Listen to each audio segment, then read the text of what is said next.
मीनू चिड़िया अपने बेटे मानो चिड़िया के साथ रहती थी। अब सोनू चिड़िया तो नहीं रहा था, जिस कारण अकेले ही मीनू चिड़िया अपने बेटे के साथ रहती थी।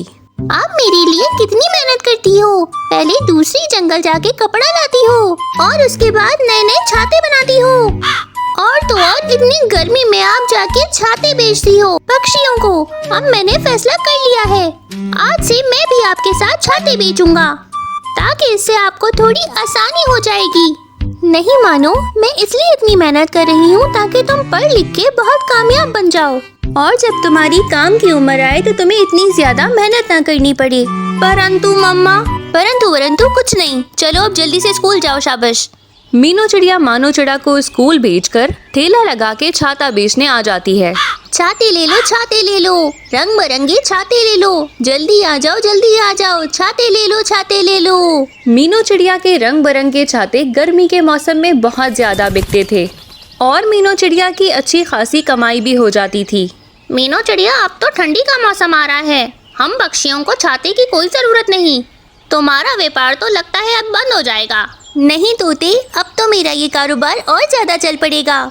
ठंडी के मौसम में ये छाते पक्षियों को छत बन के बचाएंगे। हाँ, वैसे तुम ठीक कह रही हो, छाते से छत बनाने का उपाय बहुत बढ़िया है। मैं तो अब छाते से ही अपनी छत बनाऊंगा।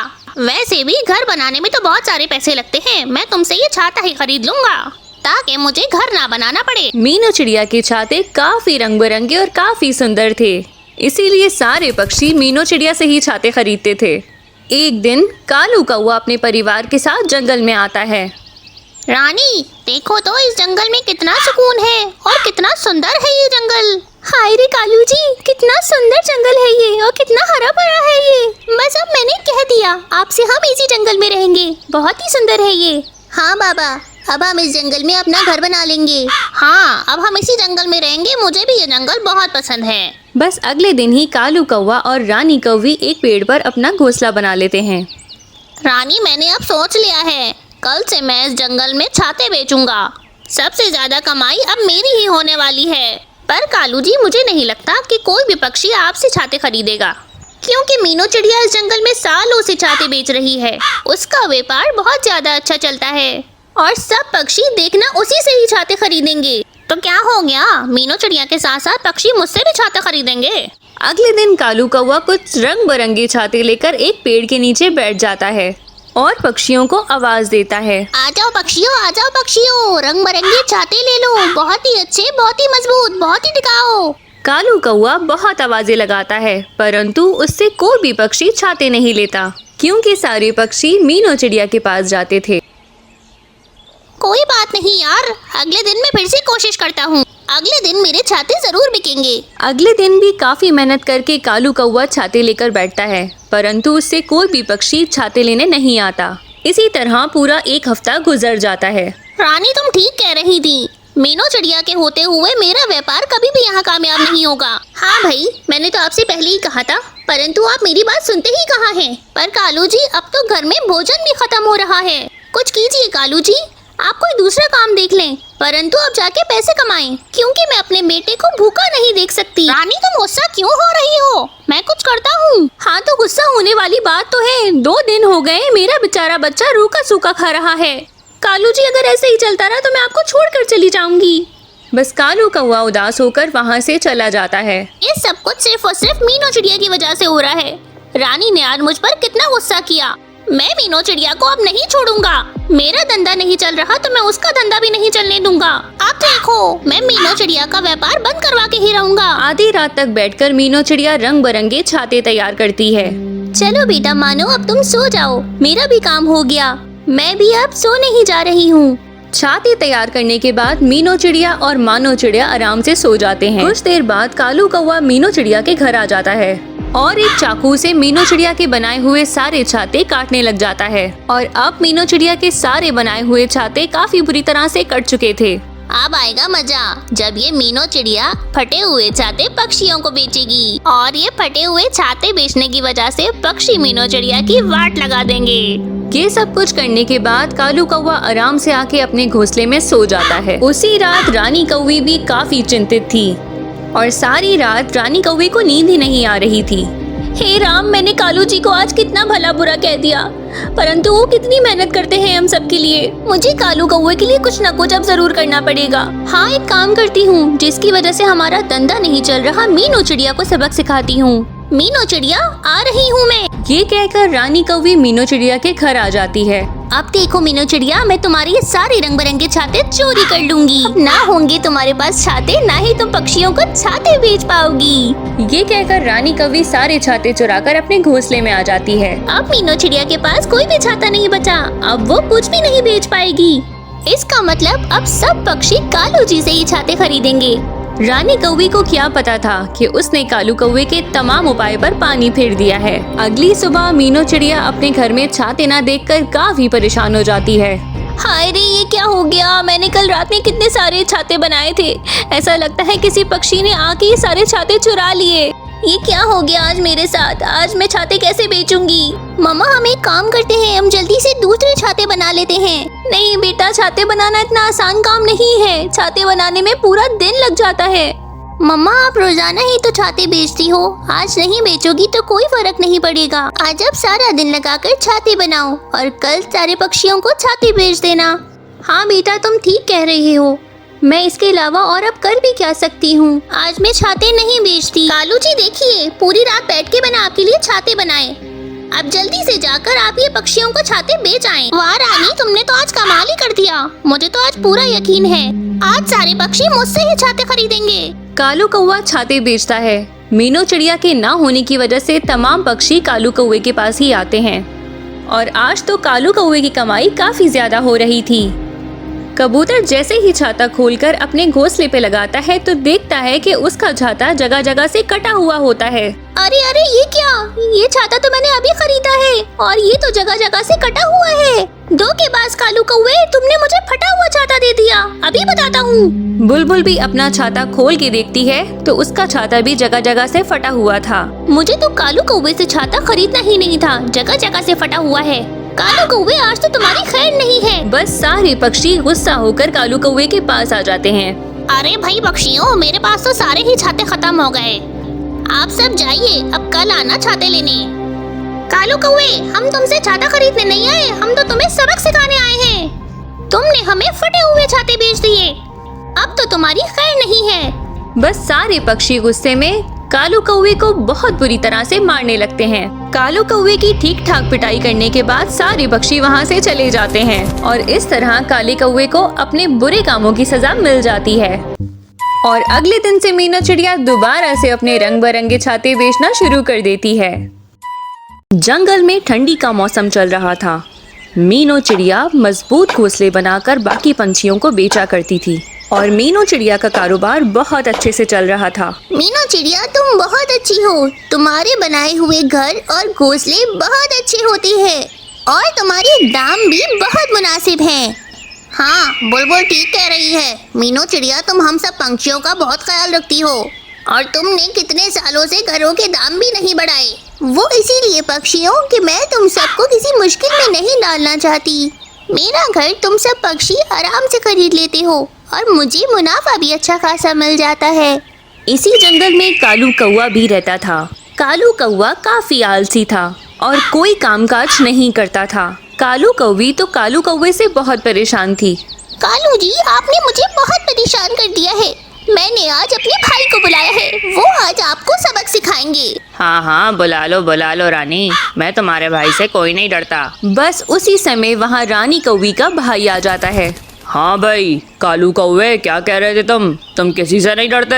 अरे कौवे भाई, आप यहाँ अचानक कैसे आ गए? मैं तो रानी से ऐसे ही कह रहा था, मैं आपके अलावा किसी से भी नहीं डरता। बस कालू कौवे, मैंने सब सुन लिया है, परंतु यह मैं आखिरी बार कहने आया हूँ कि कोई काम धंधा कर लो, नहीं तो मैं रानी कौवे को अपने साथ ले जाऊंगा। हाँ भाई, मैं भी इस कामचोर कालू कौवे के साथ अब नहीं रहना चाहती। रानी, ये तुम क्या कह रही हो? भाई, मैंने मीनू चिड़िया का कारोबार देखा है। मीनू चिड़िया पक्षियों को पक्के घर और घोंसले बना के देती है।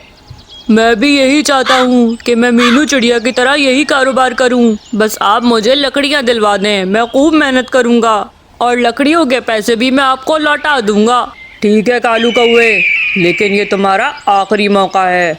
मैं तुम्हें लकड़ियाँ खरीद कर दे देता हूँ, परंतु अब से तुम बहुत मेहनत करोगे। थोड़ी देर बाद रानी कौवी का भाई उसको काफी सारी लकड़ियां दिलवा देता है और अब काला कौवा लकड़ियों के मजबूत घर बनाना शुरू कर देता है। 2 दिन गुजर जाते हैं। 2 दिन की कड़ी मेहनत के बाद कालू कौवे ने अब लकड़ियों के पक्के घर काफी सारे बना लिए थे। अब कल मैं ये घर बेचूंगा और मीनू चिड़िया की तरह बहुत जल्द अमीर हो जाऊंगा और फिर रानी कौवे भी मुझे छोड़कर कभी नहीं जाएगी। अगले दिन आवाज लगाकर कालू कौवा पक्षियों को कहता है, आ जाओ पक्षियों, नए और मजबूत घर खरीद लो। ले जाओ भाई, ले जाओ, मजबूत घर ले जाओ। कालू कौवा काफी देर बैठता है और पक्षियों को आवाजें लगाता है, परंतु कोई भी पक्षी कालू कौवे के पास नहीं आता।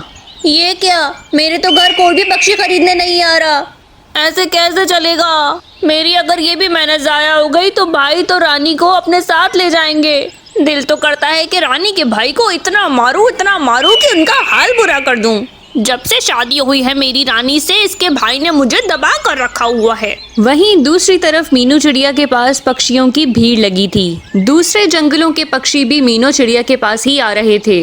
मीनू चिड़िया, पता है कालू कौवे ने भी तुम्हारे जैसे घर बेचने की दुकान खोली है, परंतु हम सब पक्षी सिर्फ तुम्हारे घर ही खरीदेंगे क्योंकि तुम्हारे घर बहुत ज्यादा मजबूत होते हैं। मीनू चिड़िया, तुम जरा जल्दी से मेरे पेड़ पर लकड़ियों का पक्का घर बना दो ताकि मैं अपने घर में सुकून से रहूं। ठीक है तोते, आज तो मुझे बुलबुल बहन का घर बनाना है, कल मैं पक्का बना दूंगी तुम्हारा घर। कालू कौवा मीनू चिड़िया के चलते धंधे को देखकर काफी जलता है। इस मीनू चिड़िया ने तो सब पक्षियों को अपना ही बनाया हुआ है, जभी तो कोई पक्षी मुझसे मेरे घर नहीं खरीद रहा। मुझे किसी भी तरह सब पक्षियों को अपने पास लाना होगा और ये जब भी मुमकिन है कि मीनू चिड़िया अपना कारोबार बंद कर दे। मैं मीनू चिड़िया का ये वाला कारोबार बंद करवा कर ही रहूंगा। बस फिर क्या था, कालू कौवा बुलबुल के घर के पास जाता है। ये बुलबुल का घर मीनू चिड़िया ने आज ही बनाया है, अब आएगा मजा। फिर कालू कौवा बुलबुल के घर में ना होने का फायदा उठाकर उस घर पे जोर जोर से कूदता है और इस कारण घर बहुत ज्यादा कमजोर हो जाता है। बस अब ये घर बहुत ज्यादा कमजोर हो गया है, कुछ ही देर में ये घर टूट जाएगा। ये कहकर कालू कौवा वहाँ से चला जाता है। कुछ देर बाद जब बुलबुल वहाँ आती है तो देखती है कि उसका घर नीचे गिर के टूट चुका था और उसके अंडे भी उसी घर के अंदर दब चुके थे। अरे बाप रे बाप, ये क्या हो गया, मैं तो लुट गई, बर्बाद हो गई। मेरे अंडे, ये घर तो मैंने अभी मीनू चिड़िया से बनवाया था, अब मैं उसे छोड़ूंगी नहीं। बुलबुल गुस्से में फौरन मीनू चिड़िया के पास आती है। मीनू चिड़िया, मेरे पैसे मुझे फौरन वापस करो। तुमने मुझे इतना कमजोर घर बना के दिया कि मेरा घर नीचे गिर के टूट गया और मेरे अंडे भी टूट गए, सिर्फ और सिर्फ तुम्हारी वजह से। क्या बुलबुल बहन, ऐसा कैसे हो सकता है? मैंने तो तुम्हारा घर बहुत मजबूत बनाया था, परंतु आप चिंता मत करें, मैं आपका घर दोबारा बना देती हूँ। नहीं मीनू चिड़िया, अब हमें तुम पे भरोसा नहीं रहा, अब मैं तुमसे कोई काम नहीं करवाऊंगी, बस तुम मेरे पैसे मुझे वापस करो। फिर मीनू चिड़िया बुलबुल के पैसे वापस कर देती है। अगले दिन मीनू चिड़िया तोते का घर जैसे ही बना के जाती है, कालू कौवा उस घर को भी उछल उछल कर कमजोर कर देता है। तोता बड़ी खुशी खुशी अपने घर को देखने आता है और जैसे ही घर के अंदर जाता है तो ये घर भी टूट के नीचे गिर जाता है और तोता काफी ज्यादा जख्मी हो जाता है। अरे मर गया रे, मेरी तो कमर ही टूट गई। अरे मीनू चिड़िया, मैं तुम्हें छोड़ूंगा नहीं। तुमने मेरा घर कितना कमजोर बनाया था कि इतनी जल्दी टूट गया मेरा घर। बस अब कालू कौवा इसी तरीके से मीनू चिड़िया के तमाम ग्राहक खत्म कर देता है। आओ आओ पक्षियों, एक बार मेरे पास से घर तो खरीद के देखो, मेरे घर तो बहुत मजबूत हैं। अब सारे पक्षी कालू कौवे के पास आते हैं और अपने पैसे देके उससे पक्के घर खरीदने लगते हैं और मीनू चिड़िया का कारोबार बिल्कुल खत्म हो गया था, जिस कारण मीनू चिड़िया अब काफी ज्यादा परेशान थी। ये सब क्या हो गया, न जाने किसकी नजर लग गई मेरे काम को। पहले तो मेरे घर कितने ज्यादा मजबूत होते थे, अब न जाने मेरे बनाए हुए घर इतनी जल्दी क्यों टूट जाते हैं। थोड़ी देर के बाद मीनू चिड़िया जंगल के तमाम पक्षियों को इकट्ठा करती है। अब क्यों बुलाया है तुमने हमें मीनू चिड़िया? हम तुम्हारे घर बिल्कुल भी नहीं खरीदना चाहते। हाँ मीनू चिड़िया, जल्दी बताओ क्या बात है। हमारे पास इतना फालतू समय नहीं कि हम तुम्हारी फालतू बातें सुने। अरे अरे पंछियों, मेरी बात तो सुनो। मुझे लग रहा है कि मेरे घर कोई जानबूझ के तोड़ रहा है, क्योंकि मेरे साथ ऐसा पहले कभी नहीं हुआ। और मुझे तो इस कालू कौवे पर शक है, क्योंकि कालू कौवे ने जब से अपना ये कारोबार शुरू किया है मेरे घर जभी से टूट रहे हैं। जरूर इन सब चीजों के पीछे इस कालू कौवे का ही हाथ है। बस एक बार तुम सब मेरा साथ दो। भले तुम सब मुझसे घर ना बनवाओ, लेकिन तोते तुम मुझसे घर बनवाने का नाटक करो। मैं खुद चुप कर देखूंगी कि ये घर कैसे टूटता है आखिर। ठीक है मीनू चिड़िया, अगर तुम कहती हो तो मैं तुम्हारा साथ देने को तैयार हूँ। देखते हैं आखिर इसमें गलती किसकी है। बस फिर अगले दिन मीनू चिड़िया काले कौवे को दिखाने के लिए पेड़ पर एक घर बना रही थी। अरे भाई, ये मीनू चिड़िया किस पक्षी का घर बना रही है? जिसका भी हो, मुझे क्या, मैं तो इस घर को तोड़ दूंगा। शाम होने पर मीनू चिड़िया घर बनाकर वहां से चली जाती है और सब पक्षी और मीनू चिड़िया उस घर पर छुपकर नजर रखे हुए थे। बस मीनू चिड़िया के वहां से जाते ही कालू कौवा उस घर के पास आता है और उस घर पर जोर जोर से उछलने लगता है। ये सब देखकर सारे पक्षी कालू कौवे पर बहुत ज्यादा गुस्सा होते हैं और सारे पक्षी फौरन से कालू कौवे के पास जाते हैं। बेवकूफ कौवे, तुम्हें क्या लगा कि मैं बेवकूफ हूँ? तुम इस तरह कर करके अपना कारोबार चमका रहे हो, परंतु आज सब पक्षियों ने तुम्हें देख लिया है और आज हम सब पक्षी तुम्हें छोड़ेंगे नहीं। हाँ हाँ पक्षियों, आज इस कालू कौवे को छोड़ेंगे नहीं। आज इसे हम बहुत मारेंगे, चलो मारो इसे। बस सारे पक्षी अपना अपना गुस्सा इस कालू कौवे पर निकालने लगते हैं और इस तरह कालू कौवे को अपनी किए की सजा मिल जाती है।